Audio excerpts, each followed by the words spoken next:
Good morning.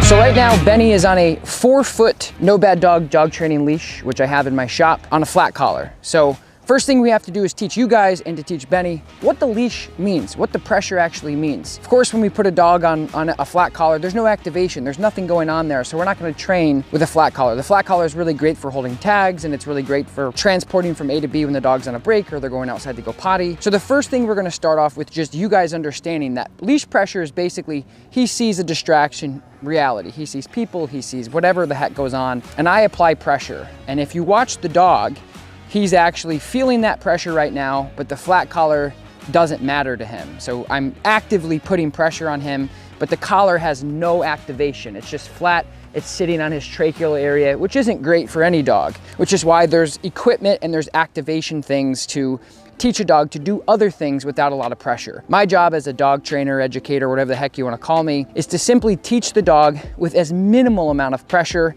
as humanly possible. Now, historically, in a lot of my videos, I call this a calibration or a tune-up. So I teach the dog to understand what leash pressure is through directional changes. But there's one thing that I want to introduce that I made up actually last night before I started this training, was called a pressure path. So he has to understand actually how to turn off the pressure way before I really want to mark certain behaviors like a heel or a come. Or oftentimes in the dog training world, it would be called escape training. He has to shut off the pressure through compliance, or what I call now an actual pressure path. So I'm creating a pressure path to teach him to go one way, and he's got to shut it off. He's got to shut that pressure off by complying and going to that way. So we're going to start off with a basic slip leash, which is exactly how it sounds. It has a little slip here at the end, and then I hold on to the other end. Now this is a 5-foot that I just picked up here at Petco, and so this is an activator. So we talked about activating collars versus flat collars, and this activates somehow. So if we look at a flat, like I showed you guys before, there's no activation. It's great for holding tags. It's great to just grab them if you need to. I would suggest everybody have a flat collar on their dog, but this is an activator. So it actually does something when either the dog puts pressure or the handler puts pressure on the actual collar or leash.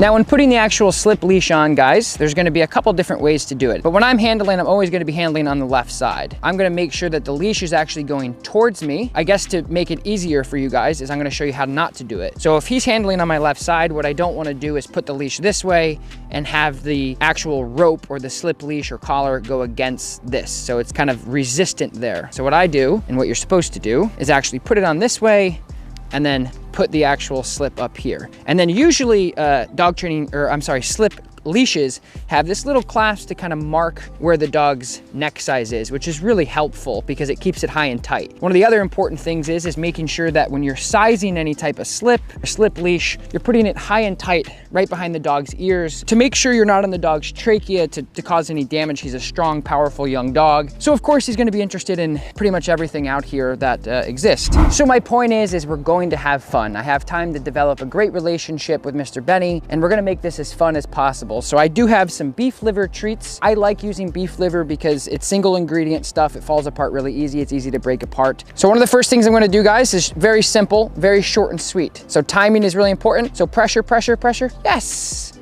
good, good.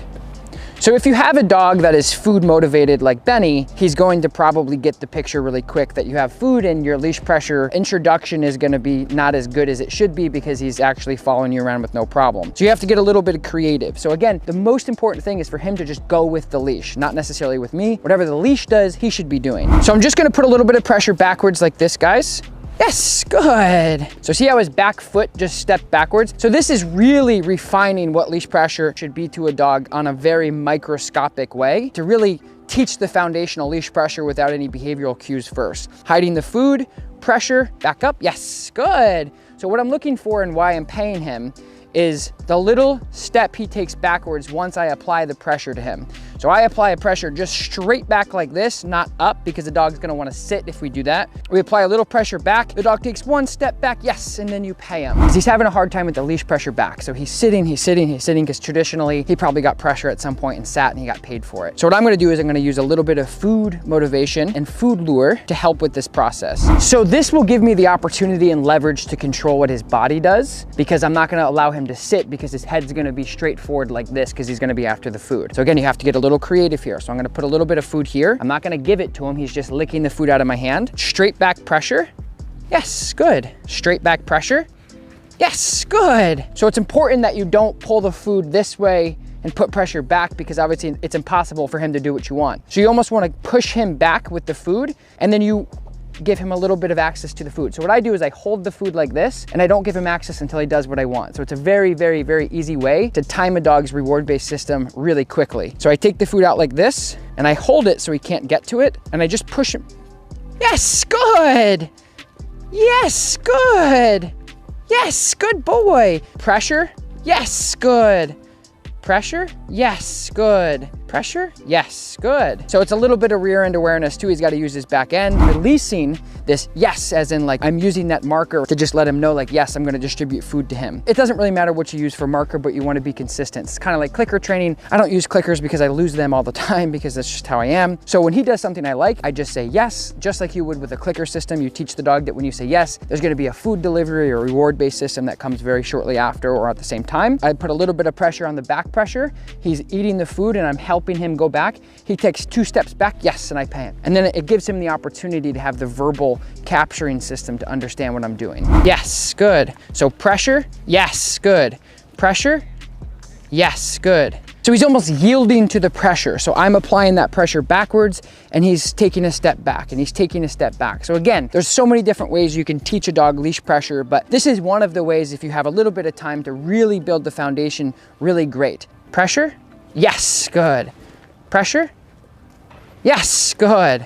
Pressure, yes, good. So he's learning how to shut the pressure off by moving his body. Back pressure, yes, good. 2 legs back, yes, good. Very incremental. Absolutely beautiful. Well done, Benny boy. The dog training world and the industry as a dog owner, even as a trainer, can be very conflicting. It can be very confusing. It can be very overwhelming. You get this fear-free, force-free, all this stuff, and it's confusing. On the other side of progression is stress for us and dogs. So throughout this process, again, my job is to eliminate any unnecessary stress or any unnecessary extra physical pressure to the dog, because that means I'm doing my job as a dog trainer and he's doing his job as an eager young golden retriever learning. So his brain is going to fire off and go, what the heck do I do? I'm not sure. Oh my gosh, this is stressful. Oh my God, I got paid. Yes, good. Yes, good. Good. Yes, good. Yes, good. Backwards. Yes, good. Pressure back. Yes, your timing has to be perfect. So you can even watch his back end. So pressure. Yes. Yes. Pressure. Yes. Pressure, yes! Break, good man, absolutely captured. Really, really nice. As soon as I put my body next to him to give him a little guidance, he moved really well with the leash. So I'm gonna keep doing that and hammer that in. And that's what I love about dog training is as soon as, it's kind of like cooking, as soon as you find that one, oh, adding this made it a lot better, you just double down on that. Again, it's the foundation of just teaching him what leash pressure is. So once he understands how to yield with that leash and how to move with that leash and understanding the pressure released and the escape training of it, once he feels that pressure, he's like, oh, I gotta do something, I gotta move with the leash. It's a lot like horsemanship. When you put pressure on the reins and move backwards, the horse is gonna move back pretty much into a reverse until you release the pressure. So he's doing really, really, really well. I'm really happy with this. We're gonna give him a little break. Now, here's the beauty, guys. Turn this way. Now we're in a perfect heel.